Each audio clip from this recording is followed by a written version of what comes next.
प्रश्न सटीक, सफा जवाब, एउटा सिधापनको खोज, सीधा कुरा। नमस्कार, कार्यक्रम सीधा कुरामा स्वागत छ। म कृष्ण तिमल सिन्हा।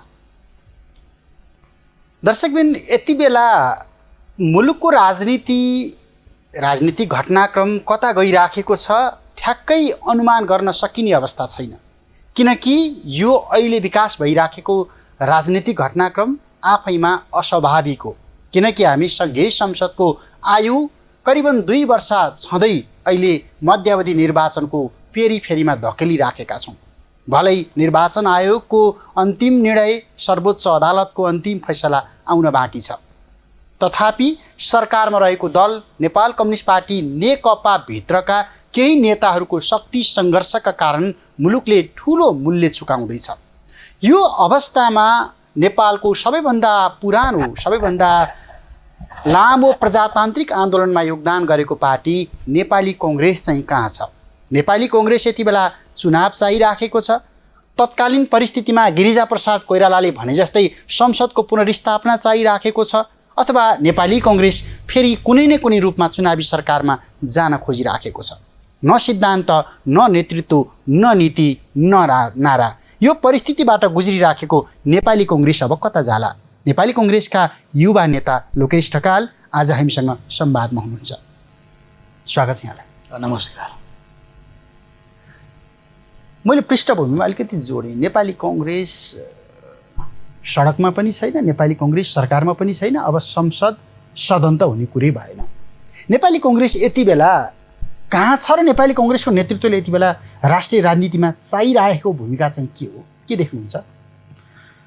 नेपाली कङ्ग्रेस यो अहिले प्रधानमन्त्री तथा नेकपाका एकजना अध्यक्ष केपी शर्मा ओलीले संसद विघटन गरिसकेपछिको एउटा विशिष्ट परिस्थितिको जो हामी अहिले संवाद गरेर बसिरहेको अवस्थामा, तर त्यसभन्दा अगाडि नै 3 वर्ष संसदको आयु, 3 वर्ष जो विगतको 3 वर्ष संसदीय अवधिमा पनि नेपाली कङ्ग्रेसले न आफूलाई सडकमा न संसदमा आफूलाई प्रखर रूपमा देखाउन सकेन भनेर आम रूपमा आलोचना जनस्तरबाट तर मिडियाबाट हामी काङ्ग्रेसभित्रै पनि काङ्ग्रेसको उपस्थिति न सडकमा न संसदमा देखिएन भनेर हामी आलोचना गर्दै आएका हौँ।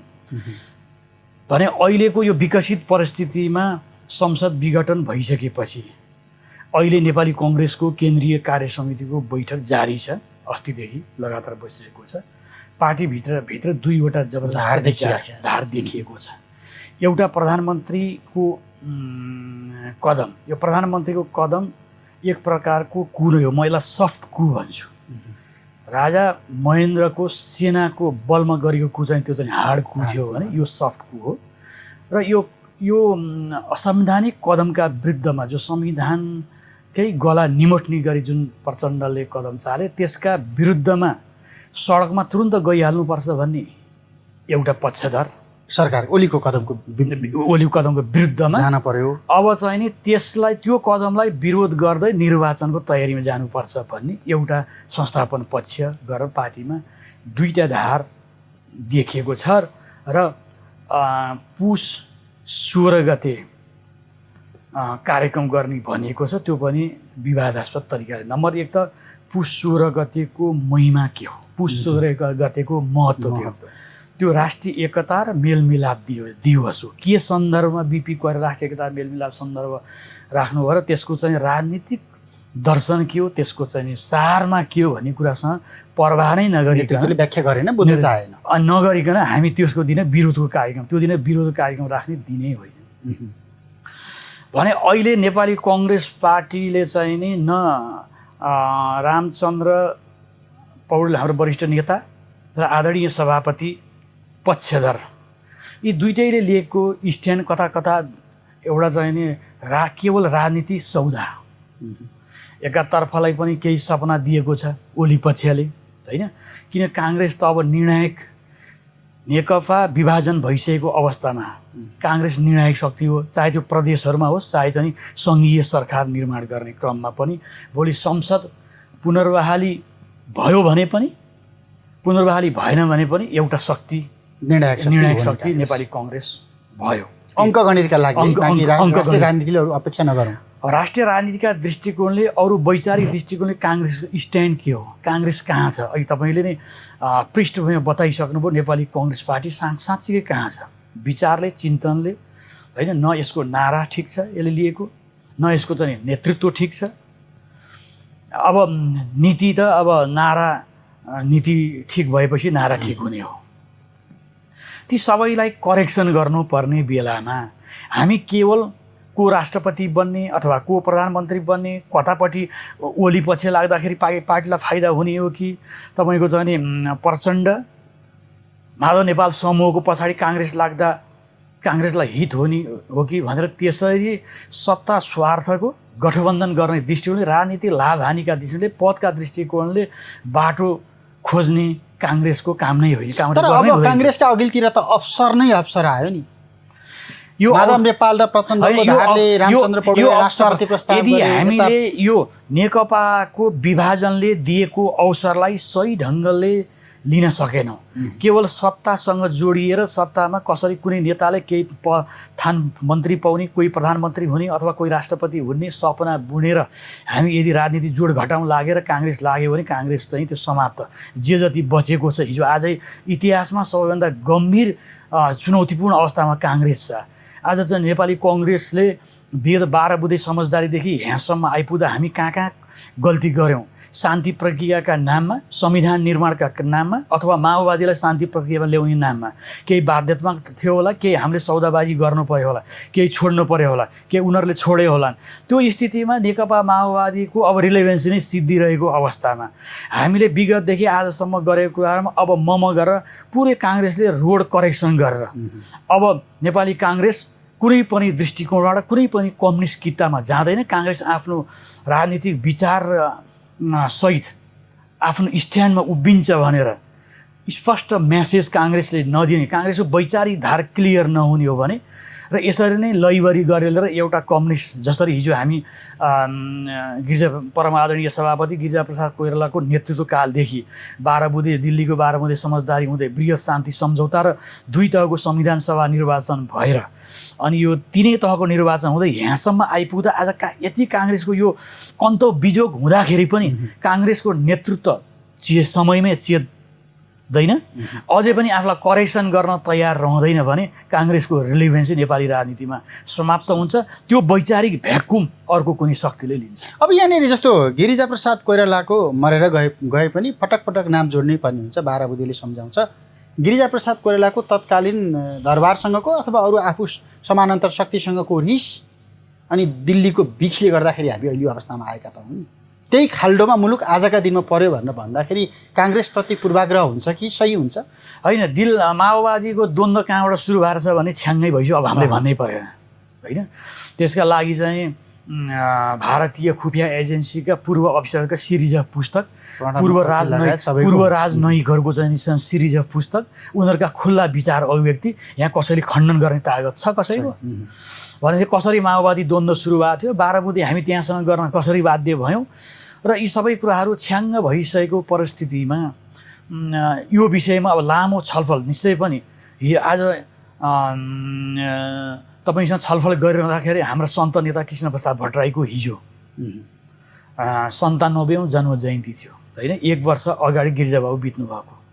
आम रूपमा आज बिपी कोइरालालाई सम्झिन्छ। बिपी कोइराला बिजेको चाहिँ कति वर्ष भइसक्यो, 4 दशक झन्डै भइसक्यो भने किशुनजीलाई बढी सम्झिन्छन्, किन गिरिजाबाबुलाई कम सम्झन्? राजनीतिक टिप्पणी गर्ने सन्दर्भमा सम्झने एउटाको इतिहासको घटनाक्रमलाई मूल्याङ्कन गर्ने क्रममा सम्झने हो। तर देशलाई, काङ्ग्रेसलाई यो रूपमा ल्याउन त उहाँको राजनीतिक महत्त्वाकाङ्क्षा पनि धेरै हदसम्म जिम्मेवार छ नि।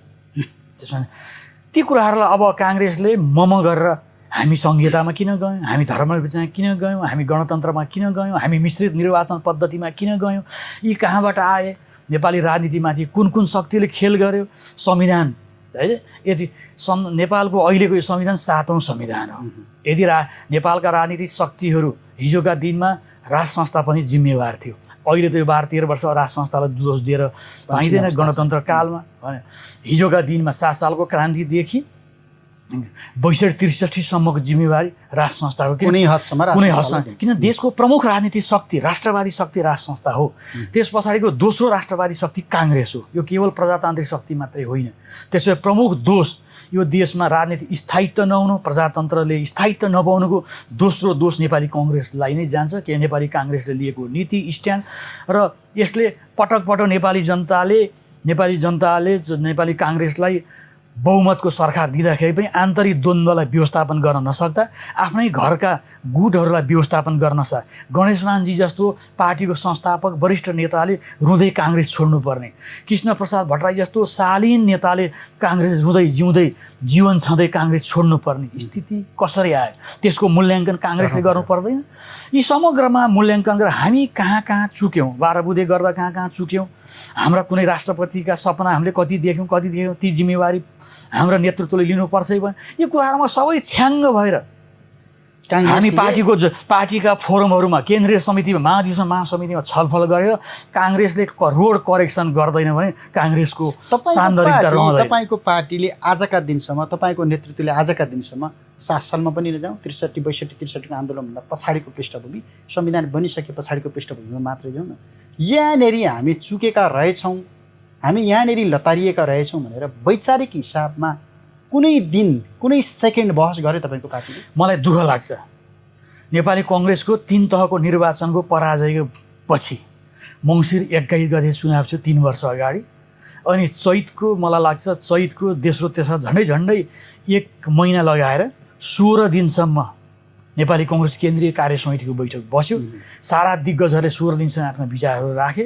त्यो बैठकमा सबभन्दा स्ट्रङली क्याटेगोरिकल्ली काङ्ग्रेसको पराजयको बारेमा समीक्षा प्रस्तुत गरेको काङ्ग्रेसका वरिष्ठ नेता पूर्व महामन्त्री प्रकाशमान सिंहले मात्रै हो।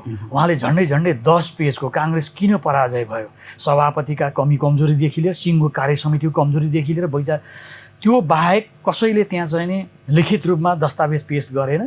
तथापि सारमा काङ्ग्रेसले निर्णय गर्ने बेलामा आत्मालोचना सबै जिम्मेवारी केन्द्रीय समितिको भन्दै डेमोक्रेटिक पार्टीमा सभापतिले नैतिक जिम्मेवारी लिने समेत हिम्मत गर्नुभयो। भनेपछि हामीले समीक्षा, जब कुनै बिरामी छ भने त्यसको डायग्नोसिस गर्न सकेन भने औषधि के कारणले उपचार गर्ने?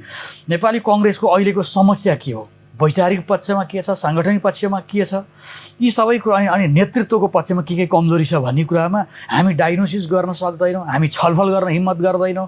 कार्यकर्ताहरू, नेताहरू कोही रिसाउँदा मेरो थानमान बिग्रिएला, मेरो पद नपाउला, भोलि केन्द्रीय समितिमा नपाउला, सांसद बन्न नसक्ला, मन्त्री नपाउला भन्ने स्वार्थबाट अभिप्रेत भएर काङ्ग्रेसका कार्यकर्ताहरू चाहिँ हिँड्छन् र आफ्नो नेताको आलोचना गर्न हिम्मत गर्दैनन् भने काङ्ग्रेस बन्दैन। निर्वाचन आयोगमा त नेपाली काङ्ग्रेस नामको दल त एउटा दर्ता त अहिले पनि छ नि, थुप्रै छ। नेपाली काङ्ग्रेस नामको बिपी काङ्ग्रेस छ, अनेक काङ्ग्रेस छन्। यो काङ्ग्रेस पनि रहला भएर सिद्धिने बाटोमा गयो। यो काङ्ग्रेस पनि रहला, कुनै सभापति पनि रहला, तर त्यहाँ सारमा काङ्ग्रेस रहँदैन। काङ्ग्रेस भनेपछि त विचार हो, चिन्तन हो, आदर्श हो, कार्यकर्ताहरूको चरित्र हो। त्यो सबै चरित्र पनि नभएको। अब यहाँनिर तपाईँको पार्टीको अहिलेसम्म देखिराखेको चरित्र, विशेष गरी नेतृत्वमा रहेका नेताहरूको चरित्र, अहिले सार्वजनिक भइराखेका अभिव्यक्तिहरू हेर्दाखेरि हामी ढिलो चाँडो अब एउटा चुनावको सङ्घारमा धकेलिएका छौँ, मुलुक चुनावमा जाँदैछ। अब पार्टी नेतृत्वको वरिपरि घुमिराख्ने, बोलिराख्ने, कराइराख्ने ती कार्यकर्ता अथवा नेताको अपेक्षा चाहिँ के रहन्छ भने मैले आउने चुनावमा कसरी टिकट पाउने, मैले आउने चुनाव जित्नु छ। अनि तपाईँको पार्टीले वैचारिक बहस गर्नको लागि अब समय कहाँ पायो? होइन, वैचारिक बहस गर्नको लागि समय त कति थियो। अहिले हिजोका दिनमा यतिका समय थियो गरेनौँ नि। र अहिले पो यो असामयिक संसदको विघटनपछि, होइन, संविधान विपरीत संसद विघटन गरिसके परिस्थितिमा वैशाखको 17 र 27 गते निर्वाचनको घोषणा भएको छ। त्यो निर्वाचन गर्नको लागि घोषणा गरिएको हो अथवा चाहिँ नि नगर्नको लागि घोषणा गर्यो, कहिले गरेको त्यो त हामी अहिले भन्न सक्दैनौँ। अहिले केवल अनुमान गर्न सक्छौँ। विषयवस्तु अदालतमा गएको छ, अदालतले कसरी निर्णय गर्छ त्यसको अहिले हामी अनुमान मात्रै गर्न सक्छौँ, टिका टिप्पणी गर्न सक्छौँ, तर हामी चाहिँ सुनिश्चित हुन सक्दैनौँ। राजनीति, यो नेपाली राजनीतिलाई विश्लेषण गरेर हेर्ने हो भने अघि हामी यो टक सुरु गर्नुभन्दा अगाडि पनि केही कुरा गऱ्यौँ कि चुनाव गराउनको लागि यो विघटन गरिएको हो कि अरू कुनै यसको आन्तरिक मकसद छ। एउटा त हामीले संविधान जारी गरेको संविधानलाई दक्षिणको हिन्दुस्तानले आजका मितिसम्म मान्यता दिएको छैन, त्यो रियालिटी हो। हामीले चाहँदा नचाहँदै पनि नेपाली राजनीतिमाथि विदेशी प्रभाव अहिलेसम्मको हिन्दुस्तानकै प्रभाव थियो।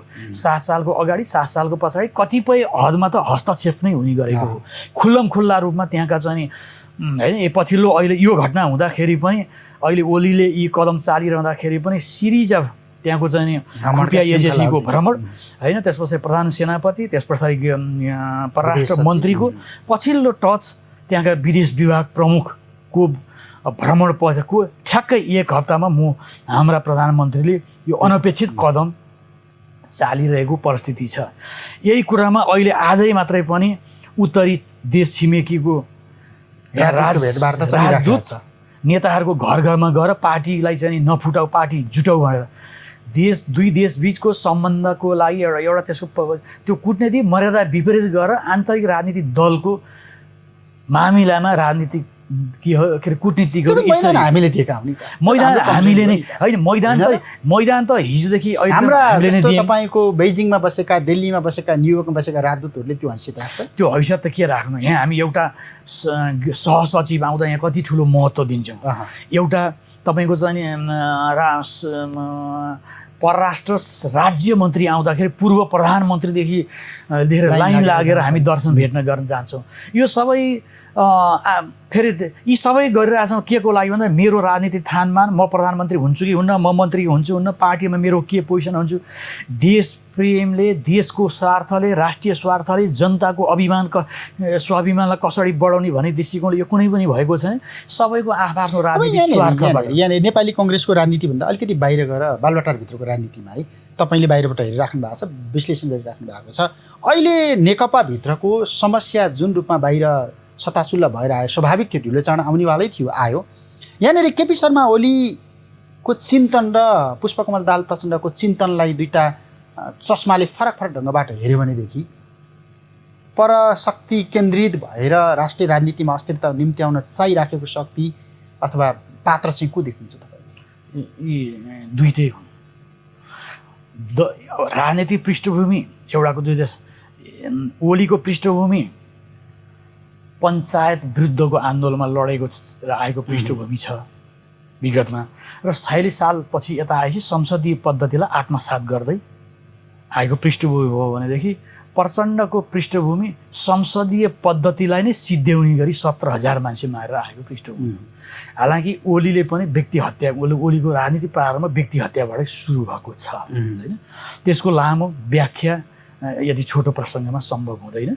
भनेपछि अहिलेको यो चाहिँ तपाईँको चाहिँ यो सेगमेन्टलाई मात्रै हेरेर विश्लेषण गर्ने हो भने पनि यो नेकपाको गठनको पृष्ठभूमिबाट हेर्ने हो भने मैले त नेकपा गठनकै बेलामा यसरी यहाँ जस्तैसँग यहाँसँगकोसँग पनि पटक मैले यसरी नै विगतमा संवाद गरेको छु, विभिन्न सञ्चार माध्यम अनि अरू साथीहरूसँग संवाद गरेको छु। मैले एकता हुँदैखेरि यो नेकपाको सरकार 5 वर्ष जाँदैन भनेर मैले त्यसै बेला पनि डिक्लेयर गरेँ, किनभने त्यो अस्वाभाविक एकता धुरीबाट सुरु भएको थियो। एकदम त्यो कुनै निश्चित उद्देश्यबाट भएको थियो र अहिलेको चाहिँ मलाई चाहिँ यो विखण्डन स्वाभाविक थियो। म यसबाट कुनै आश्चर्यचकित छैन। दुई भिन्न राजनीतिक पृष्ठभूमि भएका, हालाकि दुईटै पार्टीको नाम नेपाल कम्युनिस्ट पार्टी, पुच्छरमा जे जोडे पनि कम्युनिस्ट पार्टीका सबै नेकपा नै राख्छन्। पुच्छर आफ्नो पहिचान छुट्याउलाई कसै विगतमा त जातिगत मानन्दर समूह, अमात्य समूह, नेपाल कम्युनिस्ट पार्टी यो नाम त्यो नाम भएर अब दर्जनौँ कम्युनिस्ट पार्टीमा आफ्नो चाहिँ पहिचान गर्नको लागि त्यो जम्मै केका लागि मार्क्सवादको दृष्टिकोण भए त एउटै कम्युनिस्ट पार्टी भइ पुगिहाल्थ्यो। तर नेतृत्वको लागि द्वन्द्व थियो, विचारको लागि द्वन्द्व थिएन। र अहिले त नेकपा एमाले र नेकपा माओवादी केन्द्रको त सैद्धान्तिक दृष्टिकोणले विचार नै फरक छ। यी दुई पार्टीको एकीकरण सम्भव नै थिएन।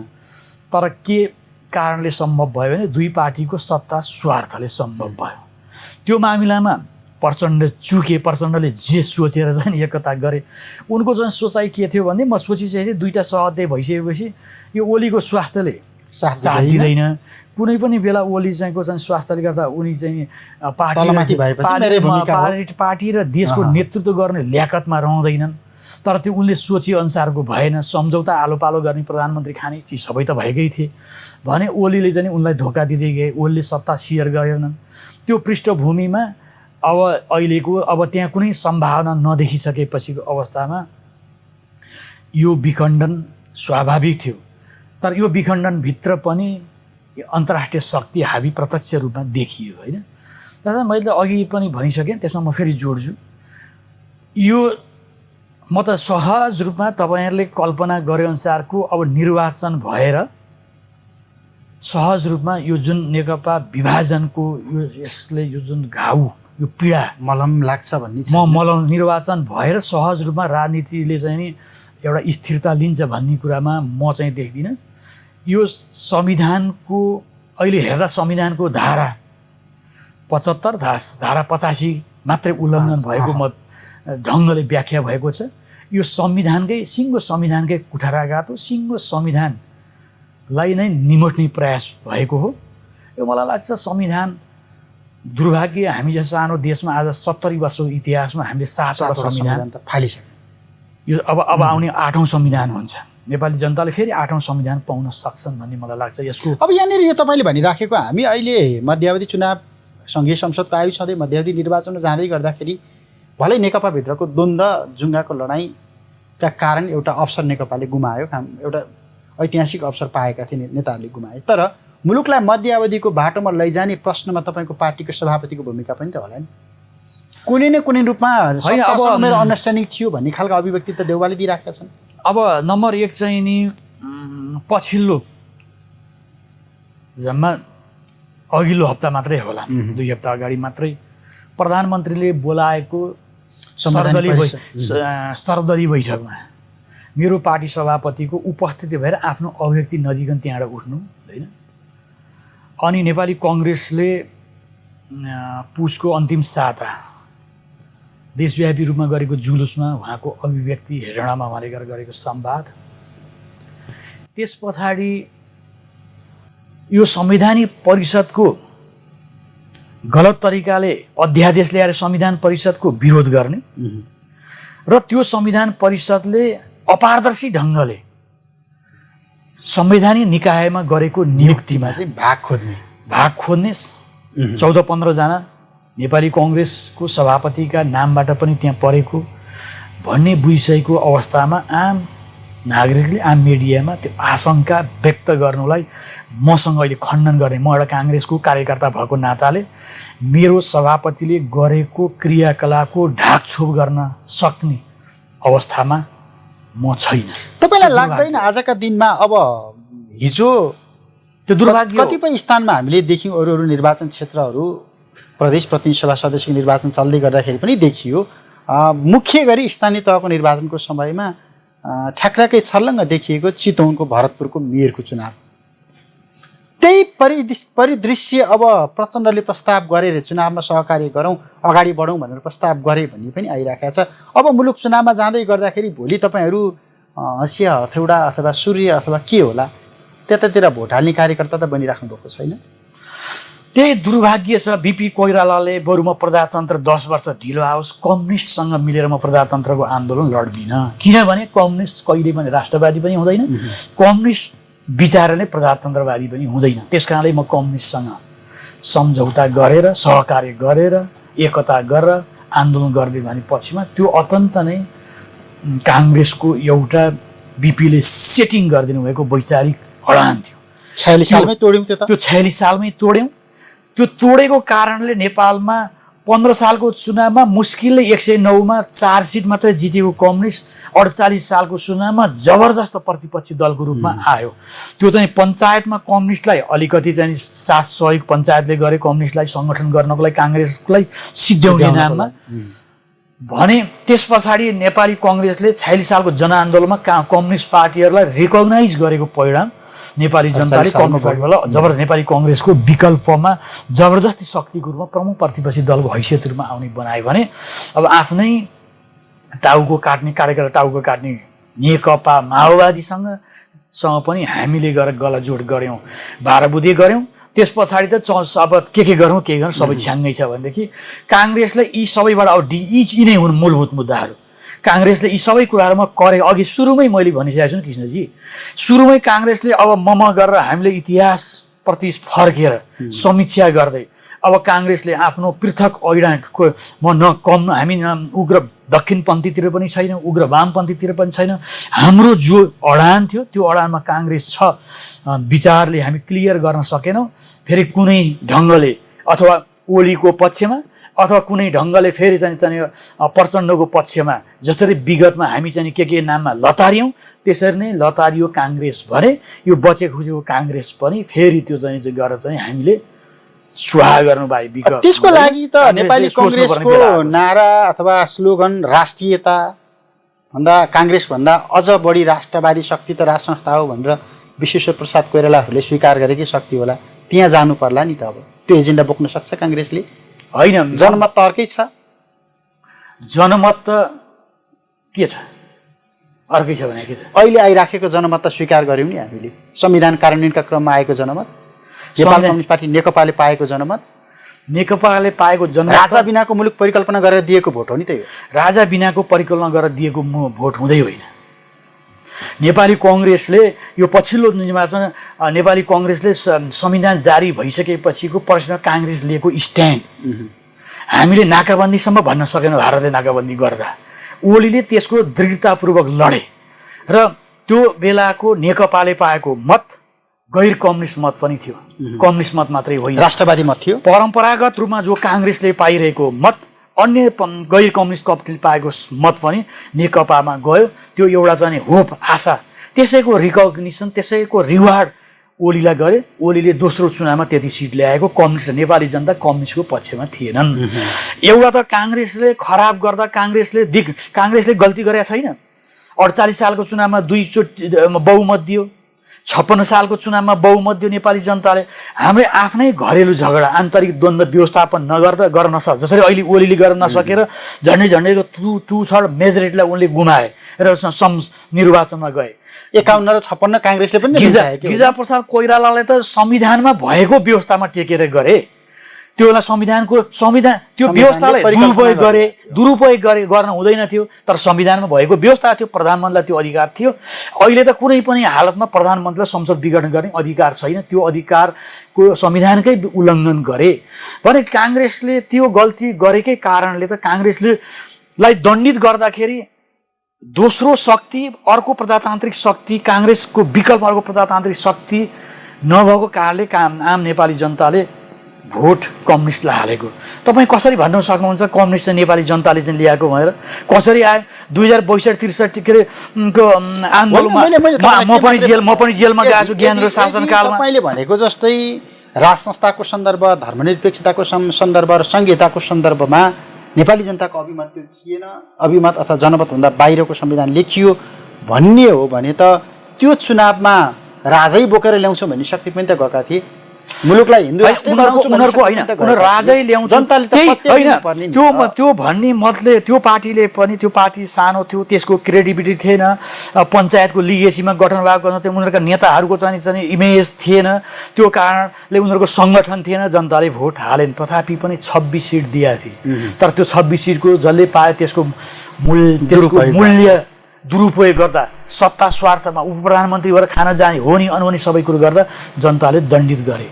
म तपाईँलाई भनौँ, म आफै चाहिँ तपाईँको चाहिँ नेपाली कांग्रेस पार्टीबाट राजा ज्ञानेन्द्र शासनकालमा 2-4 महिनामा पनि नजरबन्दमा, तर म निरङ्कुश राजतन्त्रको अन्त्यको लागि जेल गएको। 12 बुँदे सम्झौतामा पनि निरङ्कुश राजतन्त्र बन्द कोठामा कसले के निर्णय गरे। नारा त सडकमा त जे पनि नारा लाग्छ। 62-63 को आन्दोलन मात्रै होइन, 46 सालको जनआन्दोलनमा पनि तपाईँको गणतन्त्रको कतिपय कुनामा वीरेन्द्र चोर देश छोड भनेर पनि नारा लागेको थियो। 62-63 मा पनि लाग्यो। तर हामीले सम्झौता के गर्यौँ त? तपाईँले वैशाख 11 गतेको के गर्यौँ? हाम्रो आन्दोलनको चाहिँ माग के थियो कि अब हामीले भने जस्तो ओली र प्रचण्डले अथवा हाम्रो रामचन्द्र पौडेल समूहले अब आन्दोलन गर्ने, अनि हिजो महाराज ज्ञानेन्द्रसँगै संसद पुनर्बहालीको माग गरे जस्तै अब ओलीसँग चाहिँ बिन्ती पत्र हालेर संसद पुनर्बहालीको माग गरेर आन्दोलन गर्ने। आन्दोलनको लक्ष्य के? त्यो बेला त ज्ञानेन्द्रसँग भन्यो। आन्दोलनको मूल मुद्दै के थियो? ज्ञानेन्द्रसँग माग थियो, संसद पुनर्बहाली गरिदियो। जनताको नासो फिर्ता गरिदियो। ज्ञानेन्द्र महाराजसँग संसद पुनर्बहाली भनेर माग गर्ने, रोइलो गर्ने, आन्दोलनको माग राख्ने। वैशाख 11 गते ज्ञानेन्द्रको सम्बोधनबाट हुकुम प्रमाङ्गीबाट ज्ञानेन्द्रको शाही घोषणाबाट संसद पुनर्बहाली गए, संसद पुनर्स्थापित गर्ने, त्यसैबाट ज्ञानेन्द्रकै मुखबाट शपथ खाने, त्यही शपथ खाएर अनि त्यही अन्तरिम संसदले, त्यही मन्त्री परिषदले, ज्ञानेन्द्रले बिउताएको मन्त्री परिषद, ज्ञानेन्द्रले बिउताएको संसदले अनि ज्ञानेन्द्रले फाल्ने। जेठ 15 गते राजा स्वीकारेर सम्बोधन गर्ने। राजा अब आइन्दा तपाईको राजदरबारका जेठी छोरी पनि राजदरबारको गद्दीको उत्तराधिकारी हुने भन्ने, त्यसको केही महिनापछि राजदरबार सम्बन्धी ऐनमा परिवर्तन गरेर अब आइन्दा राजदरबारका चाहिँ परिवारका सदस्यले पनि कर तिर्ने भनेर निर्णय गर्ने। अनि जनआन्दोलन कहाँ थियो? अनि जनआन्दोलनको शक्ति भन्ने निर्णय एउटा गर्ने भने यी जम्मै धोकामा, यी जम्मै परिवर्तनको मुद्दा धोकामा, षड्यन्त्रमा। त्यो हिन्दू राज्यको मुद्दा हामी तथाकथित त्यो चाहिँ संसदको अन्तरिम संसदको जेठ 4 गतेको घोषणाबाट त्यो आयो। कुनै पार्टीमा बहस छैन, छलफल जनताले चाहिँ काहीँ मागेकै छैन। रातारात षड्यन्त्रको तहमा भोलिपल्ट गिरिजाबाबु मलाई थाहा छैन भने हाम्रा त्यस बेलाका महामन्त्री सुशील कोइराला हामीलाई थाहा नदिन कसरी षड्यन्त्रको तहमा भन्ने। यसरी सबै चाहिँ राजनीतिक मुद्दाहरूलाई षड्यन्त्रको तहमा घुसाइयो। यसमा ठुलो खेल भएको छ। जसले त्यो संविधान सभामा र शान्ति प्रक्रियामा जुन जुन राजनीतिक शक्तिले विदेशीहरूले स्पोन्सर गरे, सहयोग गरे विभिन्न नाममा, तिनीहरूको चाहिँ तपाईँको इन्ट्रेस्टलाई, त्यसको मूल्य नेपाली जनताले चुकाउनु परेको छ। त्यसको आधारमा त्यो संविधान बन्यो। त्यो संविधान त्यसमा हेर्दा प्रत्यक्ष नेपाली जनताले छानेका प्रतिनिधिले संविधान बनेको भए तापनि त्यो संविधानले आम नेपाली जनताको भावना, आम नेपाली जनताको धड्कन, आम जनताको फिलिङको प्रतिनिधित्व गर्न सकेको छैन। त्यस कारणले यो संविधान त यसै पनि एक दिन त यो संविधान यसै भड्खालोमा पर्ने त छँदै थियो भने त्यसलाई निम्त्याउने काम चाहिँ नि अब त्यसतर्फ छिटै त्यसतर्फ देशलाई लाने काम ओली महोदयबाट भयो, प्रधानमन्त्रीबाट भएको छ। अहिलेको दिनमा केपी शर्मा ओलीले यो राष्ट्रिय सङ्कट, अनिश्चितता अथवा संविधान निर्माणका क्रममा भएकै तमाम तिकडुम्बाजीका बीचमा जे जस्ता परिस्थितिहरू विकास भइराखेका थिए, यो परिस्थितिको बीचमा ओलीले जे गरे सही गरे, अब चाहिँ मुलुकले एउटा दिशा पाउँछ भन्ने लागिरहेको छैन तपाईँलाई? होइन, कहिलेकाहीँ त यसो नियति लाग्छ। ओलीसँग विगतमा भेटघाट गर्दा हामीहरू पार्टीभित्रबाट जबरजस्त रूपमा संविधान निर्माण गर्दा हिन्दू राज्य पुनर्स्थापनामा अभियानको क्रममा चल्दा नेकपाको अध्यक्षको नाताले हामी सबै राजनीतिक दलमा गर्ने एउटा ठुलो दलको कम्युनिस्ट पार्टीको नाताले कमसेकम धर्मनिरपेक्ष राष्ट्र नबनोस्, हिन्दू राष्ट्र कायम रहोस् भनेर ओलीका जाँदाखेरि पनि उनी हिन्दू राज्यको पक्षधर्मै थिए। उनी यी कुनै पनि आन्दोलनका उनी त आन्दोलनमै थिएनन् नि। हामी आन्दोलन हिँड्दाखेरि बैलगाडी चढेर संसद पुनर्बहालीलाई पुग्न सकिँदैन। संसद पुनर्बहालीको मागलाई, त्यो माग भनेको चाहिँ झोलामा हात्ती छिराउनु जस्तै हो होइन। यसो भनिकन चाहिँ उनी त अब उखान तुक्का गर्न हँसाउन सिपालु भनेर यी सबै यो परिवर्तनको मुद्दामा आन्दोलनमै थिएनन्। पञ्चायत विरुद्धको आन्दोलनमा थिए, जेल बसे, सबै थिए। अनि संसदीय पद्धतिमा लागे, कम्युनिस्ट आन्दोलनमा उनको योगदान हो। तथापि यी सबै परिवर्तनको मुद्दामा उनी आफै अहिले गणतन्त्र सङ्घीयताको मुद्दाहरूमा, गणतन्त्रका बारेमा उनका अभिव्यक्तिहरू स्पष्ट नै छन्। अहिले उनको हातमा मुलुक छ। त्यस कारणले अहिले ओलीले नेपाली जनताको भावनालाई प्रतिनिधित्व गरेर साँच्चै भन्ने हो भने मलाई नेपाली काङ्ग्रेसले अथवा चाहिँ यो परिवर्तनकारी भन्ने जो कोहीले मलाई घोर प्रतिगामी भनोस्। पहिलो त देश हो कृष्णजी, नेपाल हो। म नेपाली हुँ, म काङ्ग्रेस हुँ त म बुझेपछि म डेमोक्रेट भएँ, काङ्ग्रेस भएँ। पहिला त हामी जन्मिएको नेपाली भएर जन्मियो। पहिला देश प्रेमको भावना सबैमा हुनु पर्यो। हाम्रो सबै परिवर्तनका नाममा देश प्रेमको भावना भन्दा खालि अधिकारको लडाइँ मात्रै भयो। अधिकारको लडाइँ भइरहँदाखेरि पनि नेताको स्वार्थ, यो भएपछि मेरो नेतृत्व के हुन्छ, यो भएपछि मेरो थानमान के हुन्छ, चाहे त्यो बाह्रमुदे, चाहे त्यो वृहत शान्ति सम्झौता, त्यसमा जति पनि माओवादी र 7 दलका बिचमा भएका सम्झौता, माओवादी र सरकारका बिचमा भएका सम्झौता, सिरिज अफ सम्झौता भएको छ नि, ती सबैमा देश प्रेमलाई केन्द्रबिन्दुमा राख्ने भन्दा पनि केलाई राख्यो भने आफ्नो स्वार्थलाई, दल विशेषको स्वार्थ, नेता विशेषको स्वार्थ, कसैलाई राष्ट्रपतिको सपना, कसलाई के सपना, यी कारणले गर्दाखेरि यी परिवर्तनका मुद्दाहरू जबरजस्ती रूपमा घुसेका हुन्। अहिले यसबाट चाहिँ नि नेपाली जनताको भावना अनुसार चाहिँ नि एउटा केही न केही, एउटा तपाईँको घर 100 वर्ष पुग्यो भने त्यो हेरिटेज हुन्छ। 250 वर्ष यो देश निर्माण गरेको, नेपाललाई स्थापना गरेको शक्ति राज संस्था यो देशको हेरिटेज होइन। तपाईँ एउटा कम्युनिस्ट पार्टी हो, काङ्ग्रेस त छोडिदिनुहोस्, पञ्च त छोडिदिनुहोस्, एउटा कम्युनिस्ट लन्डन गयो भने बर्किङहम प्यालेस अगाडि बसेर फोटो खिचेर फेसबुक आज गौरव गरेर अनि यहाँ नारायणी दरबार भत्काउनतिर लाग्छ होइन, राज संस्था भत्काउन लाग्छ, पृथ्वीनारायण शाहको शालिग तोड्न लाग्छ। अनि राष्ट्र प्रेमको कुरा गर्ने, राष्ट्रवादीका कुरा गर्ने, तिनीहरूले देश प्रेमको कुरा गर्न सुहाउँदैन। त्यस कारणले हामीले यो सबै रोड करेक्सन गर्दै मैले अहिले भनेका मुद्दाहरूमा म आउँदैछु। ओलीले तपाईँले भनेको मुद्दामा करेक्सन गरेर सबैको देशलाई ठाउँमा लगाइदिए। राज संस्थालाई सेरेमोनियल कुनै राजा भनेको फेरि राजा आएर चाहिँ अधिकार लिएर जनता एब्सोल्युट महेन्द्रको शैलीमा आउने त्यो होइन। एउटा हेरिटेजको रूपमा आम नेपालीको हामी सबै जाति, सबै धर्म, सबै क्षेत्रका मान्छेको एउटा राष्ट्रियताको धरोहरको रूपमा रहने गरी एउटा खबरदारी छ है राज संस्थामाथि। हेर्नुहोस् त अहिले राजनीतिक दलमा त यति खेलवाड भएको छ नि, एउटा एजेन्सीका मान्छेहरू विदेशी एजेन्सी घर घर कोठा पुग्छ, दरबारमा हिजो त्यति घुसपेट हुन सक्दैन थियो। त्यस कारणले त्यो एउटा संस्था पनि राख्दै बहुदलीय प्रजातन्त्र राख्ने, देशको स्वाभिमान, देशको राष्ट्रियता, विदेशीको चलखेललाई चाहिँ रोकिदिने गरी एउटा कुनै कदम चालेर देशलाई बचाइदियो भने त्यो अवसर ओलीलाई छ। त्यो भयो भने उनी अमर अजर हुन्छ, हरेकको घरको भित्तामा ओलीको तस्बिर हुन्छ। काङ्ग्रेसले चाहिँ के गर्नु पर्यो अब? काङ्ग्रेसले के गर्नु पर्यो भने 12 बुधेदेखि अझ 46 साल बीपीको निधनदेखि होइन, कृष्ण प्रसाद भट्टराईलाई बोकेको दिन, वाम मोर्चालाई बोकेको दिनदेखि नेपाली कङ्ग्रेसले आफ्ना 2003 सालमा स्थापना हुँदाका आफ्ना फाउन्डिङ प्रिन्सिपल र बीपी कोइराला, गणेशमान सिंह, बीपी कोइरालाले नेपाली काङ्ग्रेस सन्दर्भमा सेटिङ गरेर जानुभएको प्रजातन्त्र, राष्ट्रियता होइन। त्यसै गरी चाहिँ तपाईँका चाहिँ यी मूलभूत मुद्दाहरूमा त्यही बाटोमा गणेशमानजी हिँड्नु हो, त्यही बाटोमा कृष्ण प्रसाद भट्टराई हिँड्नु हो। त्यो बाटोमा काङ्ग्रेसले आफ्ना विगतमा यो शान्ति प्रक्रिया र संविधान निर्माणको क्रममा गरेका जति पनि हाम्रा वैचारिक पक्षमा हामीले भुल गरेका छौँ त्यसबाट करेक्सन गरेर, रोड करेक्सन गरेर काङ्ग्रेस अगाडि बढ्नुपर्छ। अनि काङ्ग्रेस नेपाली जनताको ढुकढुकमा बस्छ, अन्यथा चाहिँ चुनौती छ काङ्ग्रेसको लागि। यही ढङ्गले काङ्ग्रेस गयो भने फेरि अब दुईटा कम्युनिस्ट किताबमा बाँडिने काङ्ग्रेस सिद्धिन्छ। हुन्छ, समय र सम्वादलाई धन्यवाद। धन्यवाद। मलाई पनि यो समसामयिक विषयमा आफ्नो विचार अभिव्यक्ति गर्ने अवसर दिनुभयो। सिङ्गो इन्टायर टेलिभिजन टिम र यो भर्खर इमर्ज हुँदै गरेको, स्थापना हुँदै अगाडि बढ्दै गएको टेलिभिजनलाई पनि, यो क्यापिटल टेलिभिजनलाई पनि म उत्तरोत्तर प्रगतिको कामना गर्छु। धन्यवाद, नमस्कार। हुन्छ, धन्यवाद। नेपाली कङ्ग्रेसका नेता लोकेश ढकाल, समग्रतामा मुलुक यति बेला नेकपाका 2 जना नेताको जुङ्गाको लडाइँका कारण तातो तावाबाट तातो भुतभुतेमा परे जस्तो परिस्थितिबाट गुज्रिराखेको छ।